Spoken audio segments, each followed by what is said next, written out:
పోలవరం విషయంలో గత ప్రభుత్వ వైఖరిని తప్పుపట్టారు నీటిపారుదల శాఖ మంత్రి నిమ్మల రామానాయుడు. పోలవరం విషయంలో వైసీపీ ప్రభుత్వం నిర్లక్ష్యంగా వ్యవహరించింది అన్నారు. ఎగువ కాఫర్ డ్యామును గత ప్రభుత్వం సకాలంలో పూర్తి చేయలేకపోయిందని, అందుకే 2020 ఆగస్టు వరదలకు డయాఫ్రమ్ వాల్ కొట్టుకుపోయిందని మంత్రి నిమ్మల అభిప్రాయపడ్డారు.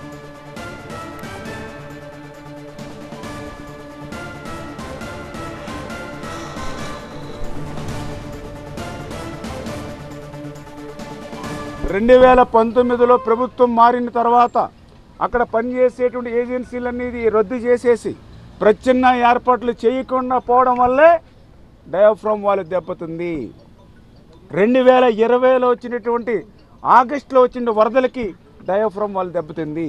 అదే 2019లో ఈ ప్రభుత్వం పనిచేస్తున్నటువంటి ఏజెన్సీలు కంటిన్యూ చేస్తుంటే ఏదైతే మే నెల జూన్ నెల అంటే 2 నెలల్లో పూర్తవ్వాల్సినటువంటి ఎగువ కాపర్ డ్యామ్ పూర్తి చేస్తుంటే 2020 ఆగస్టు వరదలకి డయాఫ్రమ్కి నష్టం లేకుండా ఉండేది.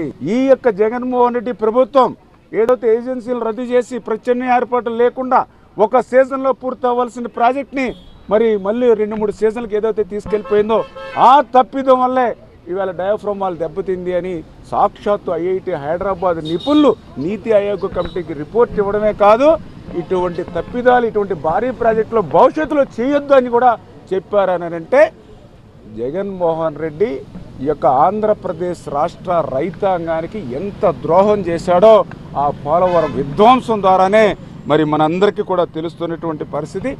అదేవిధంగా అటు ఉత్తరాంధ్ర చూస్తే ఉత్తరాంధ్ర సుజల స్రవంతి అని చెప్పి 5 సంవత్సరాల జగన్మోహన్ రెడ్డి పాలనలో అక్కడ కూడా ఒక్క రూపాయి ఖర్చు పెట్టినటువంటి పరిస్థితి.